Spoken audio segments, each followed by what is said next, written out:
Hello everyone, a very good morning. आज हम लोग स्टार्ट करेंगे क्लास 11 का चैप्टर नंबर फर्स्ट, जो कि हमारा है डायमेंशन एंड मेजरमेंट।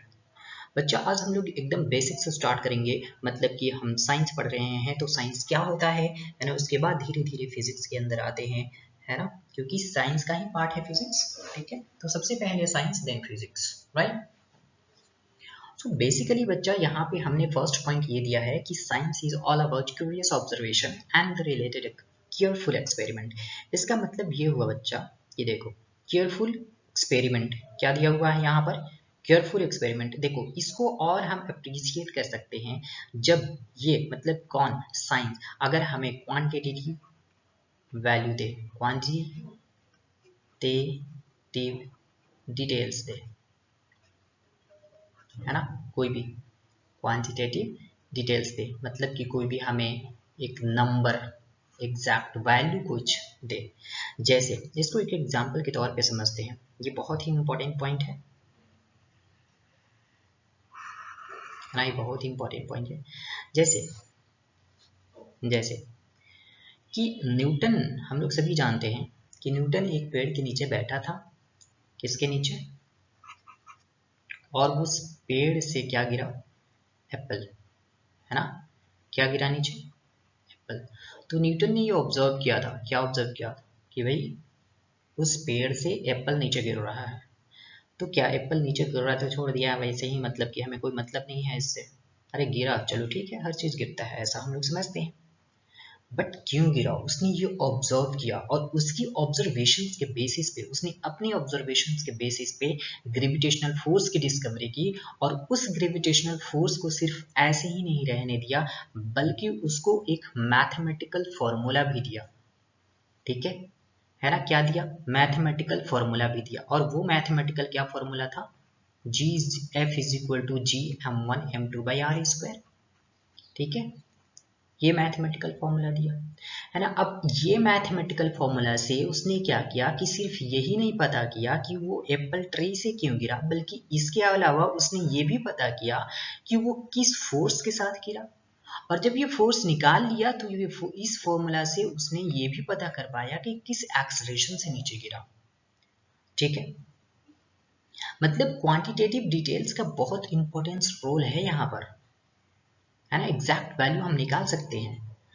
अब जब हमें ये फॉर्मूला मिला, तो इस फॉर्मूले के हेल्प से हम ना केवल एप्पल और ट्री के बीच ही ग्रेविटेशन फोर्स का पता लगा पा रहे हैं, बल्कि हम ये भी पता लगा पा रहे हैं कि मून जो है कितने फोर्स से अर्थ की तरफ अट्रैक्टेड होगा, या फिर अर्थ जो है कितने फोर्स से सन की तरफ अट्रैक्टेड होगा।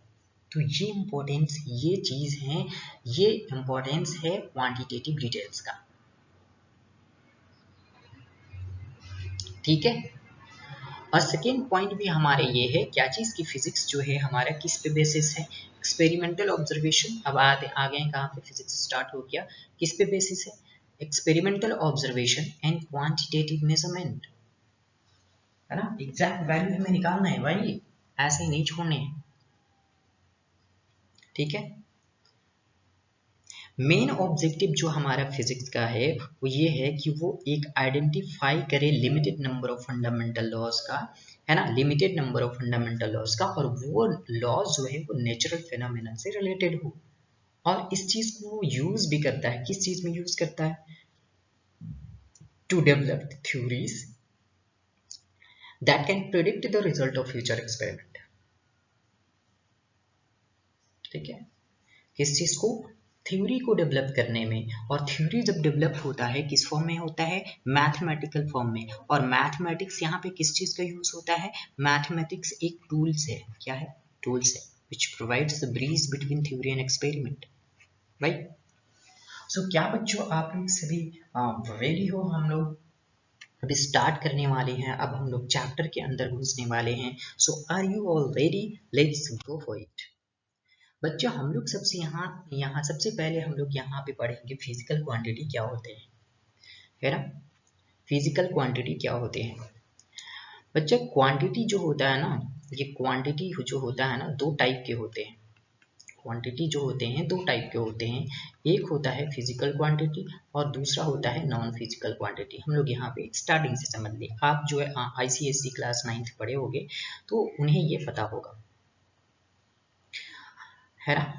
क्वांटिटी देखो, क्वांटिटी दो टाइप होने का मतलब, क्वांटिटी का अगर अगर हम इसको डिफाइन करें तो quantity it may be measurable और इट मे नॉट। ठीक है, हम इसे मेजर भी कर सकते हैं, मेजरेबल भी हो सकता है और नहीं भी हो सकता। अब कैसे हो सकता है और कैसे नहीं हो सकता है, क्योंकि यहाँ पे दो पार्ट जो है फिजिकल क्वांटिटी, ये जो फिजिकल क्वांटिटी है ये मेजरेबल होते हैं, है ना। ये क्या होते हैं, ये मेजरेबल होते हैं, और ये जो होते हैं ना ये नॉन मेजरेबल होते हैं। ठीक है ना। मेजरेबल हो सकते हैं, इसे हम एक्सप्रेस भी कर सकते हैं। नॉन मेजरेबल इसे एक्सप्रेस कर सकते हैं ना कि हम इतना ये वो, बट मेजर नहीं कर सकते। फिजिकल क्वांटिटी के अंदर बच्चों अगर हम लोग ये देखें तो इसके अंदर आता है लेंथ, है ना, मास, टाइम, मतलब जो भी चीज़ जिसे हम मेजर कर सकते हैं, हम इन सारी चीज़ों को मेजर कर सकते हैं, ऑफ कोर्स मेजर कर सकते हैं। बट नॉन मेजरेबल क्वांटिटी में क्या होता है ना, नॉन मेजरेबल क्वांटिटी में क्या होता है, नॉन फिजिकल क्वांटिटी के अंदर, जैसे कि लव, है ना, हेट, क्यूट, हैंडसम, ये सारा चीज हम मेजर नहीं कर सकते, बस सिर्फ एक्सप्रेस कर सकते हैं, right. We can't measure this one.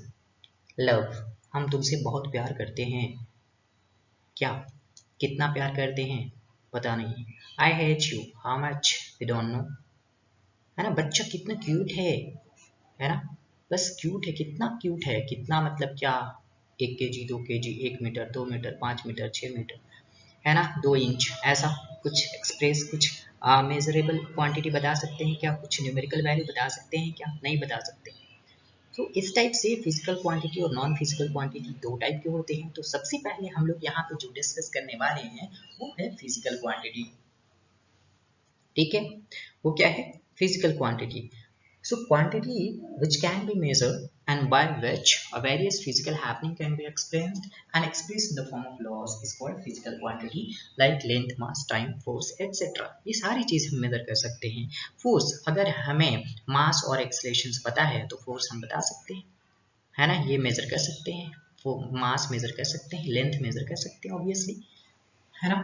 और लेंथ मेजर करने के बहुत सारे तरीके हैं। ठीक है,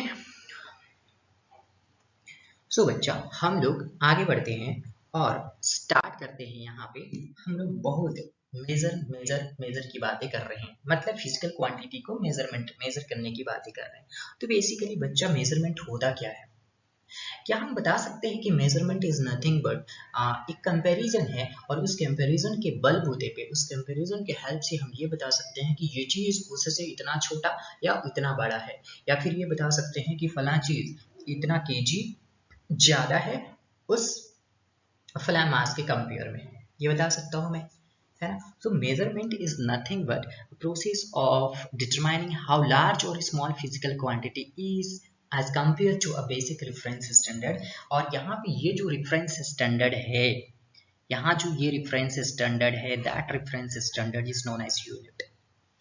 ठीक है, जैसे कि मैं सब्जी मंडी जाता हूँ और सब्जी मंडी में क्या करते हैं, हम 10 kg ऑनियन खरीदते हैं, है ना, क्या खरीदते हैं, 10 kg ऑनियन खरीदते हैं। तो वो क्या करता है कि अगर उसका जो रेफरेंस स्टैंडर्ड है, उसके पास लोहे का जो टुकड़ा होता है, अगर वो 1 kg का है तो उस 1 kg को वो 10 टाइम्स, है ना, उस 1 kg के साथ इस 10 kg ऑनियन को 10 टाइम्स मेजर करेगा। कितने टाइम्स, 10 टाइम्स मेजर करेगा, एंड तब वो पता कर पाएगा कि हाँ भाई इतने जो ऑनियन है हमारा वो 10 kg है, आप ले लो। तो यहाँ पे 1 kg जो है उसके पास ये स्टैंडर्ड यूनिट है, ये यूनिट है उसके पास, 1 kg का जो लोहे का टुकड़ा है वो उसके पास यूनिट रखा हुआ है। अब यही यूनिट क्यों भाई, और क्यों यूनिट नहीं यूज कर सकते। ठीक है, तो यही यूनिट इसलिए है कि ये एक इंटरनेशनली, इसको एक क्या अथॉरिटी दिया हुआ है, ये इंटरनेशनली एक्सेप्टेड यूनिट है ना। वही यूनिट हम यूज कर सकते हैं जो कि इंटरनेशनली एक्सेप्टेड हो, ये आर्बिट्रली चूजन होते हैं, है ना, जो कि इंटरनेशनली एक्सेप्टेड हो और उसके अलावा हम दूसरा को यूज नहीं कर सकते। ठीक है, देखो जैसे जैसे हमारा जो साइंस है वो डेवलप करते गया, वैसे वैसे ये यूनिट जो है ना वो चेंज होते गए। स्टार्टिंग में ऐसा नहीं हुआ करता था। स्टार्टिंग में हम लोग बीता से नापते थे, है ना। बीता समझते हो ना, एक जो पाम होता है, पूरे जो स्मॉल फिंगर से थंब के बीच जो अगर कंप्लीटली स्ट्रेच करो तो जो पाम होता है वो एक बीता कहलाता है ना। एक हाथ समझ रहे हो, एक एल्बो से लेकर कंप्लीट हाथ, एल्बो से नीचे का पार्ट, एल्बो से नीचे का पार्ट मतलब एल्बो से जो पाम होता है वो पूरा लेंथ वो होता है, वो एक हाथ कहलाता है। तो क्या ये सारे, ये जो एक हाथ हो गया, एक बीता हो गया, सभी के एक ही बराबर होते थे? नहीं होते, है ना। समझ रहे हो बात, है ना। तुम्हारे फादर का जो हाथ का लेंथ होगा वो कुछ और होगा, तुम्हारा हाथ का लेंथ होगा वो कुछ और होगा।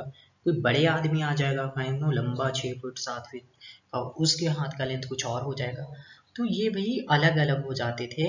इसलिए हाँ, दुनिया के सारे साइंटिस्ट ने मिलकर एक मीटिंग की, है ना, जिसको general conference on weight and measure भी बोलते हैं, जो कि पेरिस फ्रांस में हुआ, है ना। होता है कब हुआ था? 1971 में। कब हुआ था भाई? 1971 में, है ना। कब हुआ था? 1971 में। और उन्होंने ये डिसाइड किया कि हम क्या करें, हम ये करें कि हम कुछ ऐसे स्टैंडर्ड निकालें, ऐसे यूनिट निकालें जो पूरी दुनिया में, है ना, माना जाए, उसे पूरी दुनिया के लोग माने। ठीक है। तो तब से हम यूज क्या करते हैं, एक स्टैंडर्ड यूज करते हैं, एक स्टैंडर्ड यूनिट यूज करते हैं जो इंटरनेशनली एक्सेप्टेड होता हो। ठीक है। अब भाई मेजरमेंट हम क्यों करते हैं? मेजरमेंट इसलिए हम करते हैं कि मेजरमेंट क्यों ज़रूरी है, क्योंकि किसी भी फिजिकल क्वांटिटी का अगर हमें मैग्नीट्यूड पता करना है तो हम मेजरमेंट के बिना नहीं कर सकते। मतलब it is necessary to determine the magnitude of physical quantity. किसी भी फिजिकल क्वांटिटी का मैग्नीट्यूड को डिटरमाइन अगर हमें करना है तो हमें मेजरमेंट नेसेसरी है। दूसरा चीज, अगर दो सिमिलर फिजिकल क्वांटिटी है तो उन दोनों के बीच अगर हमें कंपेयर करना है तो हमें उसको मेजर करना पड़ेगा। एंड तीसरा चीज, टू प्रूव फिजिकल लॉज और इक्वेशन, कोई भी फिजिकल लॉज और इक्वेशन को प्रूव करने के लिए हमें मेजरमेंट का जरूरत पड़ेगा। ठीक है। जैसे कि मैथ्स में हम लोग क्या पढ़ते हैं, ये वाला आप समझ सकते हो, ये राइट एंगल ट्राइंगल है। ये क्या है? राइट एंगल ट्राइंगल है। हम क्या करते हैं, इसकी height let suppose to be 5 metre है ना। इसकी ये मान लो कि कितना, ये भी मान लो कि 5 मीटर, मतलब ये 45 डिग्री है ना, ये 45 डिग्री है। तो हम यहाँ पे क्या करते हैं, है ना, अगर हम यहाँ से यहाँ गए कितना, 5 मीटर, यहाँ से फिर यहाँ गए 5 मीटर, तो टोटल डिस्टेंस जो है कितना ट्रैवल किए, 10 मीटर, है ना। कितना ट्रैवल किए, 10 मीटर। तो एक ये हुआ कि हम यहाँ से मेजर कर रहे हैं, यहाँ से यहाँ तक, यहाँ से यहाँ तक, और इसके हेल्प से हम क्या बता रहे हैं, डिस्प्लेसमेंट। डिस्प्लेसमेंट कैसे बता रहे हैं, फिजिकल लॉज और इक्वेशन। इक्वेशन हमारे यहाँ क्या होगा, हाइपोटेन्यूज का स्क्वायर, है ना, यही ना, हाइपोटेन्यूज का स्क्वायर परपेंडिकुलर प्लस बेस का स्क्वायर। इस फॉर्मूला के हेल्प से हम क्या फाइंड कर रहे हैं, डिस्प्लेसमेंट। समझ रहे हो बात, समझ रहे हो बात। कोई भी जो हमारा फिजिकल लॉज है, इक्वेशंस को प्रूव करने के लिए हमें मेजरमेंट का जरूरत पड़ता है। स्टार्टिंग ऐसे ही कोई भी लॉज और इक्वेशन नहीं बन जाते भाई। स्टार्टिंग में हम उस पर एक्सपेरिमेंट करते हैं, ऑब्जर्व करते हैं, एनालाइज करते हैं, तभी बनते हैं ना, है ना। तो इसलिए मेजरमेंट जरूरी है। अब भाई अगर हमें किसी भी फिजिकल क्वांटिटी का मेजरमेंट को डिटरमाइन करना, मेजरमेंट को एक्सप्रेस करना है, तो हमें दो चीज भी चाहिए। क्या क्या चाहिए? पहला चाहिए मैग्नीट्यूड एंड दूसरा चाहिए यूनिट, जो कि हम यहाँ पे एन और यू से रिप्रेजेंट कर रहे हैं। ठीक है। हम यहाँ पे क्या से रिप्रेजेंट कर रहे हैं, एन और यू से रिप्रेजेंट कर रहे हैं। क्लियर है। अब यहाँ पे ये इसका मतलब ये है कि मान लो कि हम कोई लेंथ लेते हैं जो कि 10 मीटर है ना। क्या है? 10 मीटर। ये क्या है? लेंथ है। इसका मतलब ये हुआ कि ये जो है एक यूनिट ऑफ लेंथ का, यूनिट ऑफ लेंथ, मीटर क्या है? Unit of length. Unit of length का यूनिट क्या है? यूनिट ऑफ लेंथ क्या है? मीटर है। अब मीटर के ये कितने टाइम्स हैं, देखो 10 इंटू मीटर करेंगे तो ये कितने टाइम्स हैं, 10 टाइम्स हो गए ना। कितने टाइम्स हो गए? तो 10 मीटर का मतलब ये होता है कि वो यूनिट ऑफ लेंथ का 10 टाइम्स है।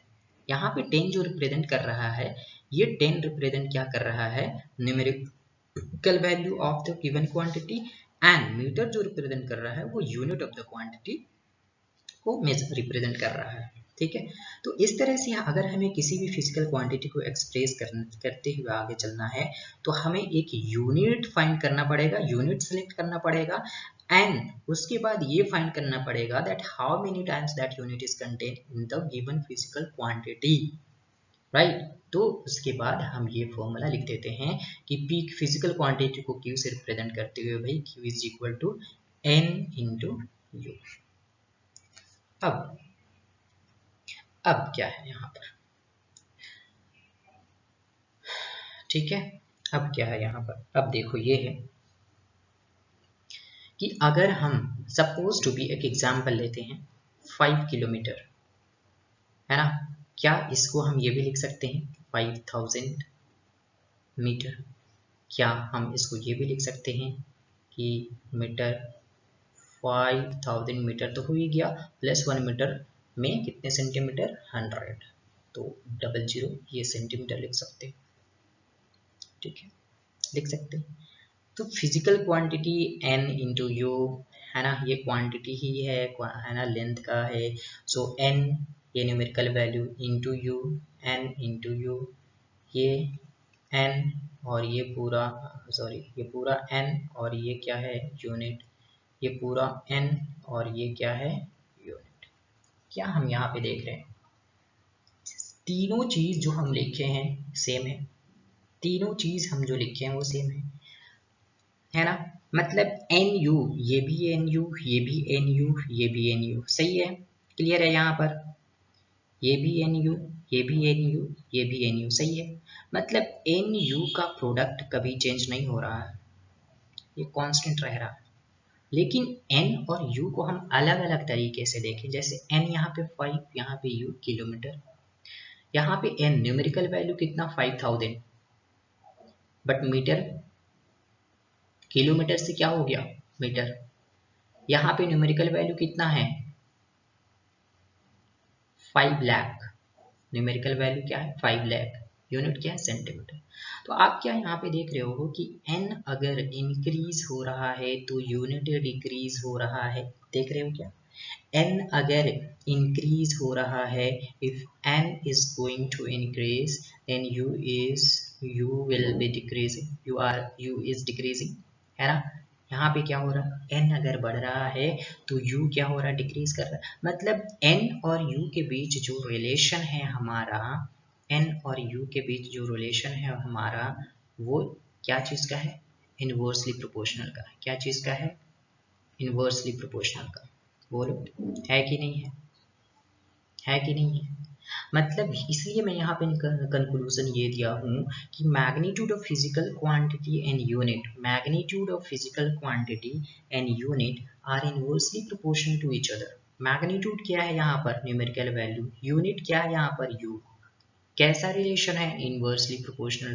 का, है ना, मतलब कि अगर यूनिट लार्जर होगा, यूनिट अगर लार्जर होगा तो smaller will be the magnitude, देखो यूनिट यहाँ पे लार्जर है तो मैग्नीट्यूड क्या है छोटा, यूनिट यहाँ पे स्मॉलर है मैग्नीट्यूड बढ़ गया, यूनिट और स्मॉलर मैग्नीट्यूड और बढ़ गया, दोनों के बीच कैसा रिलेशन है इनवर्सली प्रोपोर्शनल का। अब हम अगर इसके बीच ग्राफ की अगर बात करें, है ना, ग्राफ की बात करें q is equal to N into U का, है ना, तो n और u के बीच तो इनवर्सली प्रोपोर्शनल का है, इसका ग्राफ भाई कैसा होगा n और u के बीच, कुछ ऐसा होगा, है ना, रेक्टेंगुलर हाइपरबोला, n और u के बीच कुछ ऐसा होगा, ठीक है, ये ग्राफ होगा। लेकिन अगर हम ये बोलें कि q और q वर्सेस u या फिर q वर्सेस n के बीच जो ग्राफ होगा वो बता दो भाई कैसा होगा, कैसा होगा भाई, q और u ये तो कांस्टेंट रह रहा है ना, q मतलब क्या चीज n u, q मतलब क्या चीज n u, तो n u और n, है ना, ये दोनों के बीच कैसा रह रहा है कांस्टेंट हो रहा है, n u के ऊपर n से कोई फर्क नहीं पड़ेगा, है ना, u के और n u के ऊपर u से कोई फर्क नहीं पड़ेगा, तो इनका जो रिलेशन होगा वो कैसा होगा कांस्टेंट का, ठीक है, कैसा होगा कांस्टेंट का। क्लियर है? तो ये कांस्टेंट से मतलब हम ये समझ सकते हैं कि ये nu है। अगर दो पैरामीटर हमारे पास होगा like n1 u1 is equal to, तो n1 u1 क्या हो जाएगा, n2 u2 के बराबर, विच इज अगेन कांस्टेंट। ये रिलेशंस के बेसिस पे एक क्वेश्चन पूछा है कि if n1 u1, if n1 and n2 numerical value of the physical quantity 1 and 2, and u1 u2 is the unit of physical quantity 1 and 2, then the relation between them is first n1 u1 is equal to n2 u2, second n1 n2 is equal to u1 u2, third n1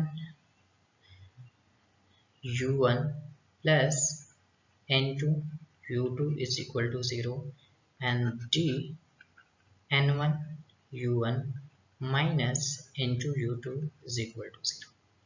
clear है ना? नहीं, यहाँ पे कुछ ये गड़बड़ हो रहा है। यहाँ पे n1 u2 is equal to n2 u1। ये ठीक है। तो हमारे इसमें कौन सा रिलेशन सही होगा भाई? ऑब्वियसली सभी ने देख लिया होगा कि यहाँ पे ये रिलेशन सही, n1 u1 is equal to n2 u2। ठीक है, चलो तो यहाँ तक सभी को समझ में आया होगा। आगे हम लोग बढ़ते हैं ना। तो अब हम लोग फिजिकल क्वांटिटी की चीज़ के बारे में स्टडी कर लिए हैं, तो आगे हम लोग बढ़ के अब ये समझते हैं कि ये जो फिजिकल क्वांटिटीज होते हैं और फर्दर कितने पार्ट में डिवाइड होते हैं। दो पार्ट में हमने यहाँ पे देखेंगे, है ना। एक्चुअली दो ही पार्ट में नहीं, बल्कि कितने बताऊं, है ना। चलो देखते हैं आगे कितने पार्ट में। फर्स्ट है फंडामेंटल क्वांटिटीज, है ना। फंडामेंटल क्वांटिटीज का मतलब समझ में ही आ रहा होगा, इसको एब्सोल्यूट क्वांटिटी भी बोलते हैं, है ना, या फिर बेस क्वांटिटी भी बोलते हैं, है ना। और बेस क्वांटिटी के यूनिट को बेस यूनिट भी बोलते हैं। बेस क्वांटिटी के यूनिट को क्या बोलते हैं? Base unit. मतलब ऐसी सारी क्वांटिटीज जो कि इंडिपेंडेंट है, fundamental quantities which cannot be derived from others। ठीक है, वो अपने डिफिनेशंस के लिए किसी के हेल्प का क्या, किसी के हेल्प का जरूरत नहीं समझते, है ना। उन्हें किसी के हेल्प की जरूरत नहीं होती। They do not require the help of any other physical quantity for their definition, right? तो हम लोग यहाँ पे या जैसे एग्जांपल है length, time, temperature, current etcetera, ये सारी की सारी फिजिकल फंडामेंटल क्वांटिटीज। इस फिजिकल क्वांटिटी का क्या फंडामेंटल क्वांटिटी है ना। अब इन सारी फंडामेंटल क्वांटिटी जितने भी फिजिक्स में हम लोग जितने भी क्वांटिटी पढ़ते हैं, है ना, जितने भी बहुत सारा पूरी दुनिया भर का, उस दुनिया भर में से ये 7 फंडामेंटल क्वांटिटी ऐसे हैं जिसके हेल्प से वो दुनिया भर के क्वांटिटी बनते हैं। ठीक है, जिसमें हम 7 बेसिक यूनिट पढ़ेंगे, बेसिक क्वांटिटी पढ़ेंगे, लेंथ, मास, टाइम, है ना, temperature, luminous intensity, electric current, amount of substance, ये सारे के सारे 7 बेसिक क्वांटिटी हैं। और सभी के बेस क्वांटिटी के name of unit, base unit भी दिए हुए हैं ना, जैसे कि kilogram, metre, second, kelvin, candela, ampere, mole etcetera, है ना, मोल सॉरी नॉट एक्सेट्रा। और मास का जो यूनिट है, सिंबल ऑफ यूनिट है, वो केजी है, मीटर है, सेकेंड है, केल्विन है, सीडी, यहाँ पे कैंडेला है, एम्पियर है या मोल है। अब यहाँ पे देख रहे हो कि आपकी कोई जो यहाँ पे यूनिट का सिंबल दिया हुआ है, कोई स्मॉल में है और कोई बिग कैपिटल में है ना, smaller one and capital one. तो बेटा कैपिटल वन वो है जो कि किसी साइंटिस्ट के ऑनर्स में लिया गया है, किसी साइंटिस्ट के को रिस्पेक्ट के लिए दिया गया है यहाँ पे, तो उनका जो यहाँ पे सिंबल है वो कैपिटल लेटर में। जैसे केल्विन, थर्मोडायनेमिक टेम्परेचर का यूनिट केल्विन, तो ये किसके नाम से, यहाँ पे साइंटिस्ट का क्या नाम था, लॉर्ड केल्विन, राइट। क्या नाम था साइंटिस्ट का, लॉर्ड केल्विन। जैसे कि क्या एम्पियर, तो यहाँ पे क्या नाम है, जिन्होंने करंट की इन्वेंशन की थी, एंड्रयू, है ना, एंड्रयू मैरी एम्पियर, ऐसा कुछ था भाई। स्पेलिंग गलत होगा तो थोड़ा देख लेना, है ना, एंड्रयू मैरी एम्पियर, ठीक है। Amount of substance more smaller. तो ये कैपिटल और स्मॉलर होने का राज, उसके पीछे का राज ये है कि जो साइंटिस्ट के नाम पे है उसको, उनको रिस्पेक्ट करने के लिए ये कैपिटल लेटर से डिनोट किया गया है, और जो नहीं है उनको स्मॉल लेटर से। चलो आगे बढ़ते हैं हम लोग। दूसरा आता है डिराइव्ड क्वांटिटी, ठीक है। अब डिराइव्ड क्वांटिटी क्या होते हैं कि वही जो फंडामेंटल क्वांटिटी से जो बने हुए हैं वही सारा डिराइव्ड क्वांटिटीज में आता है। जैसे कि हम मान लो कि हमें एरिया निकालना है, जैसे कि लेंथ का यूनिट मीटर था वहां पे लेंथ, है ना। जैसे कि हमें एरिया निकालना है तो एरिया क्या होता है भाई, लेंथ इंटू ब्रेथ, है ना, लेंथ इंटू ब्रेथ क्या। और यहाँ पे हम लेंथ तो फंडामेंटल ही है, क्या ब्रेथ भी फंडामेंटल है, क्योंकि ब्रेथ भी एक टाइप का क्या है, लेंथ है। मतलब एल इंटू एल हम क्या लिख सकते हैं यहाँ पे, एल का स्क्वायर लिख सकते हैं। एल इंटू एल क्या लिख सकते हैं हम यहाँ पे, एल का स्क्वायर। तो ये कहाँ से आया, दो यहाँ पे एक किसके हेल्प से यूज किया गया है, डिराइव्ड फंडामेंटल क्वांटिटी, फंडामेंटल जो यूनिट है लेंथ का यूनिट मीटर, है ना, लेंथ का यूनिट मीटर एम स्क्वायर, है ना। तो फंडामेंटल क्वांटिटी है उसी के हेल्प से तो यहाँ पे डिराइव किए हुए हैं एरिया का, है ना, वॉल्यूम का। उसी तरह से स्पीड देखो आप, स्पीड क्या होते हैं भाई, स्पीड क्या होते हैं, जो डिस्टेंस ट्रैवल होते हैं एंड डिवाइडेड बाय टाइम होते हैं। तो डिस्टेंस का मतलब क्या, लेंथ, टाइम का मतलब क्या, टाइम। लेंथ क्या है, फंडामेंटल क्वांटिटी, टाइम क्या है, फंडामेंटल क्वांटिटी। किसके हेल्प से बना ये डिराइव क्वांटिटी, फंडामेंटल क्वांटिटी। मतलब डिराइव क्वांटिटी किसके हेल्प से बनता है, फंडामेंटल क्वांटिटी। वो चाहे हमें मल्टीप्लाई करना पड़े, चाहे हमें डिवाइड करना पड़े, है ना, different power of fundamental quantities होंगे। डिफरेंट पावर का मतलब क्या, यहाँ पे एल का पावर 2 है, अगर वॉल्यूम निकालना हो जाएगा तो एल का पावर 3 हो जाएगा, क्योंकि ये क्या होता है यहाँ पर एल बी एच होता है, वॉल्यूम का मतलब क्या, एल बी एच। अब ये ब्रेथ भी एक तरह का लेंथ है, हाइट भी एक तरह का लेंथ है, तो यहाँ पे क्या मैं तीनों को तीनों एल लिख सकता हूँ, और जो कि वो किसके इक्वल होगा, एल क्यूब के इक्वल होगा। क्लियर है। अब बच्चा क्या हुआ कि जब इन सब का इन्वेंशन हो गया, इन सब को इंटरनेशनली अथॉरिटी, इंटरनेशनली एक्सेप्टेंस मिल गया, है ना, फिजिकल फंडामेंटल क्वांटिटीज को, है ना, और उससे जो बना डिराइव्ड क्वांटिटीज, तो उसके बाद भी थोड़ा बहुत प्रॉब्लम आने लगी। तो उसमें से जो सेकंड कॉन्फ्रेंस हुआ उसमें से एक साइंटिस्ट ने पूछा कि भाई हमें ये बता दो कि अगर कोई हमारे पास ये लाइन है, इसके ऊपर दूसरा लाइन ऐसा किया हुआ है, तो हमें कैसे पता चलेगा कि ये जो लाइन है एक दूसरे पे कितने एंगल से झुका हुआ है, या कितने क्या झुका हुआ है, कितने से झुका हुआ है, कैसे फाइंड करने का, how will find this one. ठीक है, ठीक है, जिसको इन्होंने एंगल नाम दिया, क्या नाम दिया, प्लेन एंगल।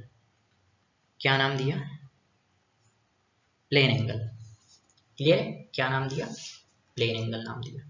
मतलब कि अगर हमारे पास, देखो इसको मैं थोड़ा सा क्लियरली और बनाता हूँ, ऐसे ये ऐसा है ना, इसका नाम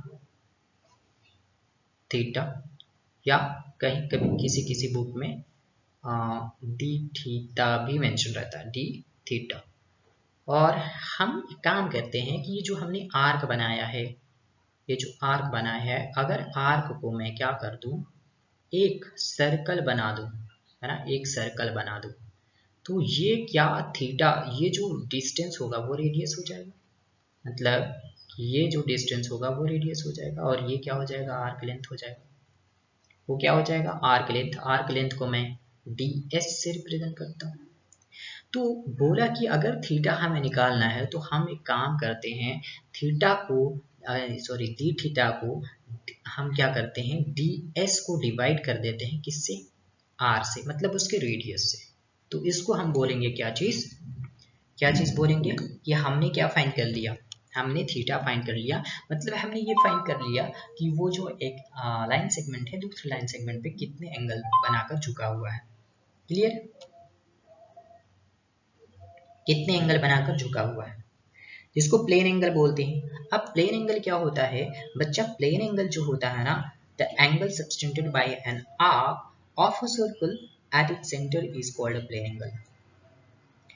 प्लेन एंगल देखो, जैसे कि ये हम एक पॉइंट लेते हैं और इस पॉइंट से एक लाइन सेगमेंट ऐसे खींचते हैं और यहाँ पे आने के बाद हम क्या करते हैं कि हम एक आर्क ड्रॉ करते हैं ऐसे। अब ये आर्क का फाइनल पोजीशन जो यहाँ पे है, इस पॉइंट से अब हम एक सीधा लाइन ऐसे खींच देंगे। अब यहाँ से लेकर फिर यहाँ गया, तो अब ये जो एंगल बना उस एंगल को हम लोग क्या बोलते हैं, प्लेन एंगल। तो प्लेन एंगल का डेफिनेशन हम ये लिखेंगे, the angle subtended bye an arc, है ना। क्या लिखेंगे, the angle subtended bye an arc of a circle at its centre. The angle subtended by an arc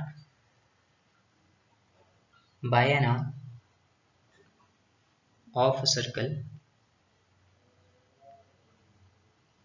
at its center is known as plane angle, जिसका unit होता है radian, है ना, और सिंबल क्या होता है, RAD।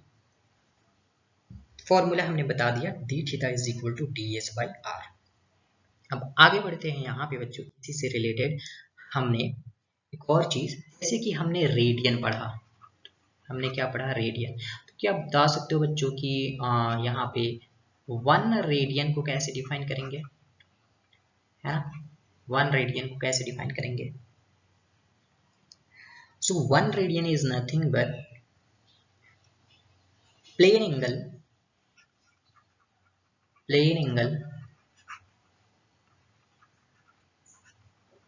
subtended, plane angle subtended at the center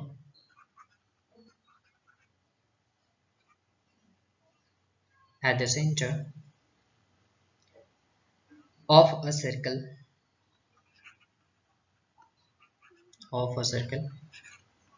by an arc is known as of a circle by an arc, sorry यहाँ पे equal to the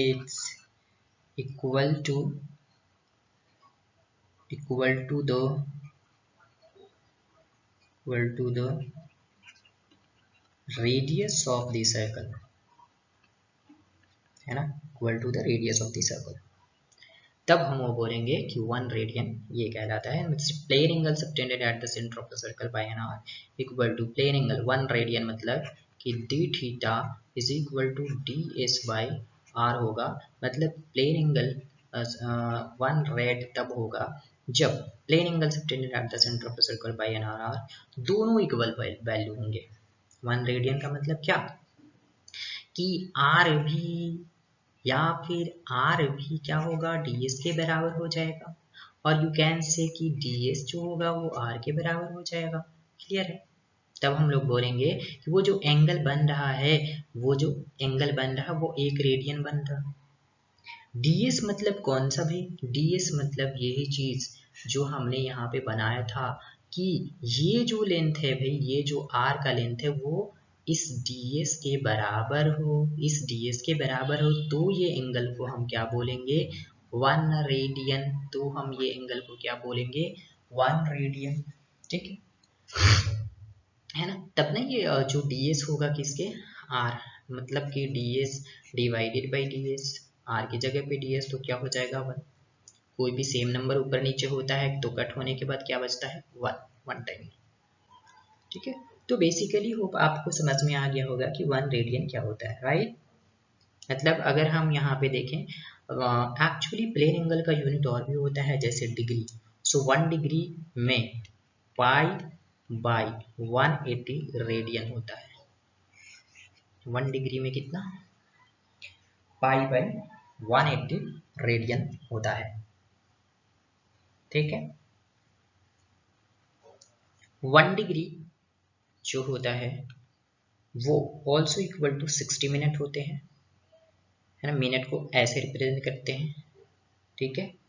and 1 minute जो होता है वो 60 सेकेंड के बराबर होता है। ठीक, ओके। नाउ आगे बढ़े। नेक्स्ट जो हमारा सप्लीमेंट्री क्वांटिटी था वो था क्या चीज, वो हमारा ये था क्या चीज, सॉलिड एंगल। अब सॉलिड एंगल क्या होता है भाई, आपने ये सब देखे होंगे कि आइसक्रीम खाते हुए, आइसक्रीम जिस बिस्किट वाले जो फॉर्म में खाते हैं ना, ठीक है, आइसक्रीम जैसे कि हम कैसे बनाएं इसे, है ना, ये वाला टर्म, ठीक है, और इसको ये कुछ ऐसे हो जाएगा, है ना, ऐसा, ठीक है। तो यहाँ पे जो एंगल बन रहा है आप देखे होंगे, ये जो एंगल बन रहा है ये एंगल कैसे बनता है ना, जैसे आइसक्रीम के बिस्किट को देखना, जिस बिस्किट में आइसक्रीम मिलता है हमें, तो वो कुछ एंगल अलग ही टाइप के होते हैं, है ना, वो कोई दो लाइन सेगमेंट वाले एंगल नहीं होते, ये वाला एंगल नहीं होता, वो अलग एंगल होता है, और इसको बोलते हैं इंटरसेप्टेड एरिया। ये पूरा पार्ट को बोलते हैं इंटरसेप्टेड एरिया, मतलब कि DA है। और ये पार्ट तो आप समझ गए होंगे, ये सेंटर के से जो डिस्टेंस है वो R है हमारा, है ना, और इस एंगल को यहाँ पे बोलते हैं D ओम, ये ओम से रिप्रेजेंट करते हैं, ठीक है। तो इस सॉलिड एंगल को निकालें, इसको सॉलिड एंगल बोलते हैं, उससे डिफरेंट नाम है। यूनिट क्या होता है, यूनिट आपने पिछले देखा होगा, स्टेरेडियन होता है, सिंबल होता है SR, ठीक है। तो डी ओम इज इक्वल टू यहाँ पे होता है कि जो इंटरसेप्टेड एरिया होता है उस इंटरसेप्टेड एरिया को रेडियस के स्क्वायर से डिवाइड कर देते हैं तो हमें वो एंगल मिल जाता है। क्लियर है। तो सॉलिड एंगल भी वही चीज होता है, सॉलिड एंगल, है ना, सॉलिड एंगल, सॉलिड एंगल क्या होता है, the angle subtended bye a given surface area of spherical surface. कैसा सरफेस है, spherical surface, eight its centre is called solid angle. The angle subtended bye a given surface area, है ना, ये surface area की वजह से जो angle subtended हुआ है इस सरफेस, इस स्फेरिकल सरफेस के सेंटर में, है ना, इस स्फेरिकल सरफेस के सेंटर में, उस एंगल को हम लोग बोलते हैं क्या चीज, सॉलिड एंगल। अब सॉलिड एंगल ऐसे निकालते हैं। अब इसका यूनिट क्या है, स्टेरेडियन है। तो स्टेरेडियन हम क्या बता सकते हैं कि 1 स्टेरेडियन क्या होता है ना, हमें क्या दिखाना है, 1 स्टेरेडियन। अब क्या हमें करना है भाई, डी ओम, है ना, डी ओम यही यूनिट है, इज इक्वल टू क्या है, इंटरसेप्टेड एरिया बाई रेडियस का स्क्वायर। तो क्या अगर इंटरसेप्टेड एरिया रेडियस के स्क्वायर के बराबर हो गया तो हम उसे 1 स्टेरेडियन बोलेंगे। मतलब कि अगर हम यहाँ पे 1 स्टेरेडियन को ऐसे बोलें कि 1 SR is equal to DA divided by DA, मतलब जो ये रेडियस हो जाएगा वो भी एरिया, इंटरसेप्टेड एरिया के बराबर है, तो ये वैल्यू कट कर 1 हो जाएगा, है ना, तो इसको तो 1 स्टेरेडियन बोलेंगे। So 1 steradian is defined as the solid angle subtended at the center of a sphere by a surface of the sphere equal in area to that of a square having each side equal to the radius of the sphere. इसको बोलते हैं 1 steradian। Clear है, clear है इतना, आगे बढ़े। चलो next हम लोग पढ़ते हैं बच्चा, हमने अभी तक ये पढ़ा है कि ये यूनिट होता है ना, सिस्टम ऑफ यूनिट। तो यूनिट एक्चुअली क्या होता है, यूनिट हमने ये बोला था कि ये आर्बिट्ररी चूजन होते हैं, इंटरनेशनली एक्सेप्टेड स्टैंडर्ड रेफरेंस होता है जिसे हम यूनिट बोलते हैं। अब ये सिस्टम ऑफ यूनिट क्या होता है, तो जितने भी अभी तक हम लोग फिजिकल क्वांटिटी पढ़े हैं, फंडामेंटल एंड डिराइव्ड क्वांटिटी, है ना, जितने भी फिजिकल क्वांटिटी होते हैं उन सबको मिलाकर जो यूनिट कहलाता है, उन सबको मिला देंगे, जो कंप्लीट सेट ऑफ यूनिट्स जो होते हैं वो दोनों फंडामेंटल एंड डिराइव्ड क्वांटिटी को मिलाकर होता है। जैसे कि यहाँ पे हमारे पास है अगर हम बात करें MKS सिस्टम, है ना, MKS होता है, CGS होता है ना, FPS होता है, उसके बाद SI होता है। तो ये सारे जो सिस्टम है, ये सिस्टम को सभी को मिलाकर क्या बना है, SI बना है। क्योंकि MKS सिस्टम में एमकेएस सिस्टम में हम जो यूनिट की बात करते हैं तो लेंथ, एमकेएस सिस्टम में लेंथ को मीटर से रिप्रेजेंट किया जाता है, मास को केजी से रिप्रेजेंट किया जाता है, टाइम को सेकेंड से। सेम चीज सीजीएस सिस्टम में भी, सीजीएस सिस्टम में यूनिट लेंथ को सेंटीमीटर से है ना, मास को ग्राम से और टाइम को सेकेंड से। उस तरह से एफपीएस सिस्टम में फुट से किस चीज को, लेंथ को, मास को पाउंड से और टाइम को सेकेंड से मेजर किया जाता है। बट ऐसा यूनिट ऐसा नहीं है। ऐसा यूनिट क्या है कि एमकेएस सिस्टम का, ठीक है, एक एक्सटेंडेड फॉर्म है ना। एसआई क्या है, ये एमकेएस सिस्टम का एक एक्सटेंडेड फॉर्म है ना। डेसिमल फॉर्म होता है ऐसा यूनिट, ठीक है, क्या होता है, डेसिमल फॉर्म होता है ऐसा यूनिट। इसलिए ये और 4 और फंडामेंटल यूनिट को इंक्लूड करता है किसी भी वे में, है ना। उसके बाद 3 और फंडामेंटल क्वांटिटीज को इंक्लूड करता है, जो कि हम पढ़ते हैं electricity, magnetism, heat and light में, ठीक है। Okay, hope you have understand up to this. If you have any doubt, please comment on my YouTube channel as well Academy. Thank you so much.